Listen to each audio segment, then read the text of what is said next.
member of the Bristol Suburban Railway, which in 1974 was formed by 6 of us who went over the Kilmerston Colliery, right, over the Easter period, right, and picked up the rail which was leading from the level crossing down to the incline. Yeah. The incline, yeah.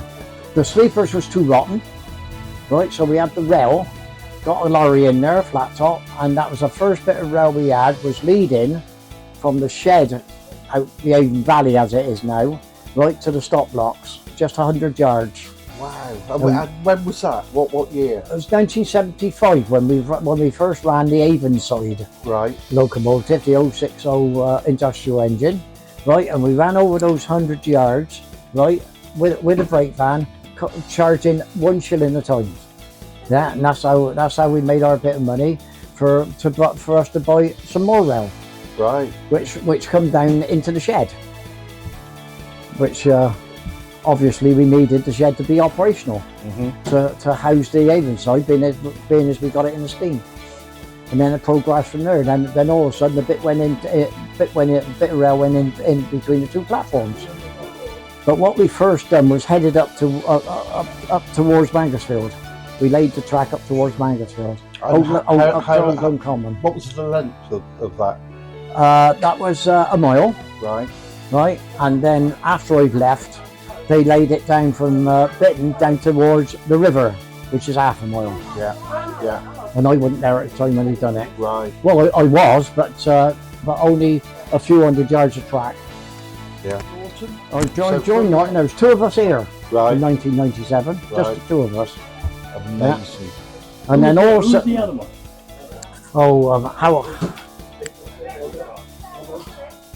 Howell or something like that, some name like that. Anyhow, yeah, he lived in Bath anyhow, and he ran a news agent shop in Moreland Road, and I just happened to walk in there one day, right, and he said to me, "It's nice to see you." He said, "I'm out with some Nortons, you know that?" I said, "No."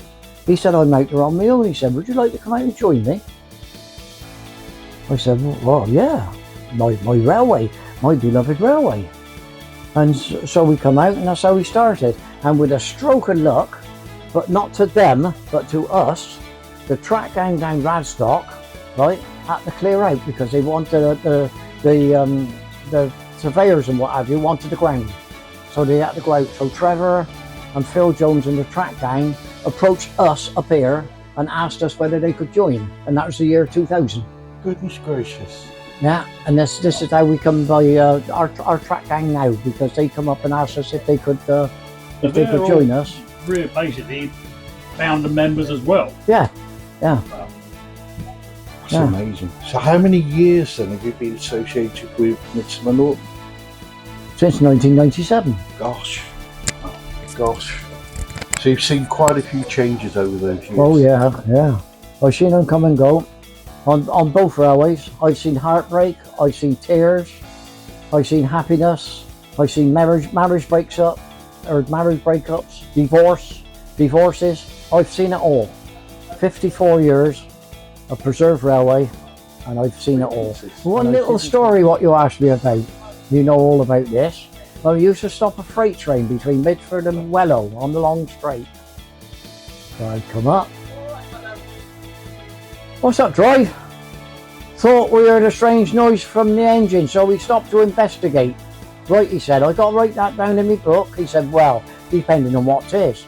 We're not going to break down, I don't think. We can sort that out. We've got a few spanners at BP, or we've got an hammer what we can bang it on. It'll work. If a wheel drops off, we'll be all right." "Oh," he said, "that's all right. Then I'll go back and wait in the guard van then and wait for you to whistle up." I said, yeah, that's all right. And you do that." So 30 wagons back down there, he lumbles that down there, and my mate said, "Can you see him?" I said, "No, he's disappeared. I think he's up in the guards van now." "Right," he said, get your bag out, off we go, over the fields mushrooming." I'm telling you, there's another story about that driver what we had with the shotgun. Well, I used to wait at Midford. There was a big bank there, see, and into the wood. You want to clamber up this bank, about 50 foot bloody tall, this bank. I was only young and then, and the driver was sort of in his 40s or 50. He could get out there. And it's a single barrel shotgun. Yeah, he said, I'm up there after me dinner. What about you? I said, well, if there's any bluebells out there, I said, I can pick some for me mother. Yeah, yeah. Hang on, he said. Hang on. Can you hear that? Can you hear that whistle? Sounds like a whistle, doesn't it? Hang on. Wait a minute, mate. I'll run down there. And there's a guard down there, shaking his hands, looking up, saying, "It's gone, it's gone, it's gone. Signal's off 10 minutes ago." Eh? You should have been out the tunnel running down from Midford, running down from Moorfields. So there's the second one, shaking his fist at us. Oh, Percy Savage. Yeah.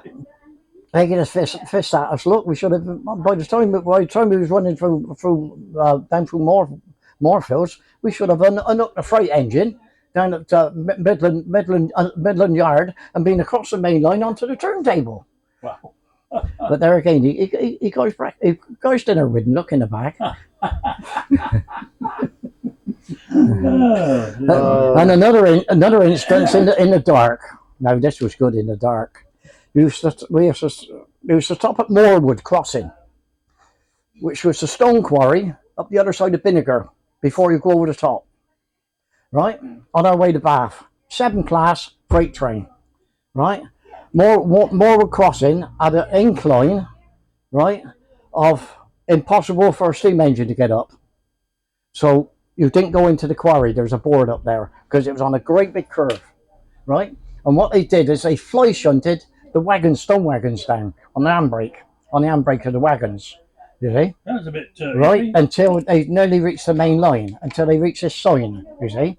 Well, we uncoupled the train on the main line, ran down light engine, clear other points, right?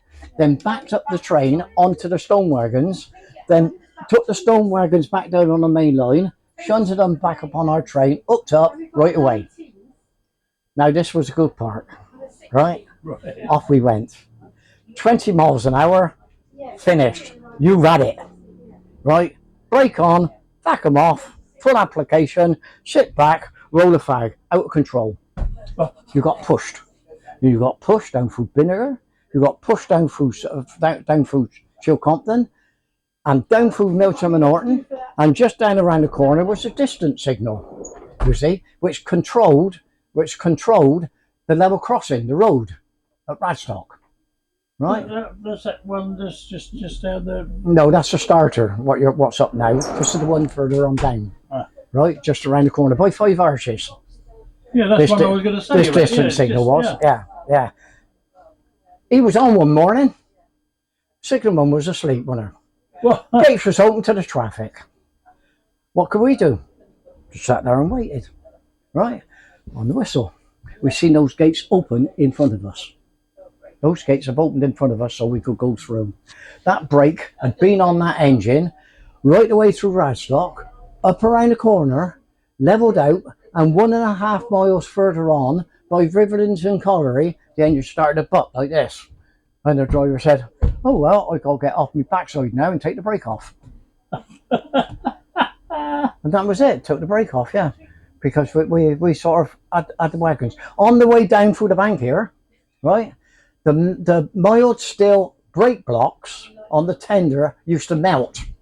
Whoa. Right? And globs of white hot metal used to fall from the brake block onto the end of the sleepers and burst into little volcanoes because it hit the woodwork. And you could see the trail of all the little flames and all the blue smoke coming off the sleepers where all this metal had melted. They had to change the blocks at Bath for us to go back down to Evercreek Junction because they wouldn't have there. It all melted.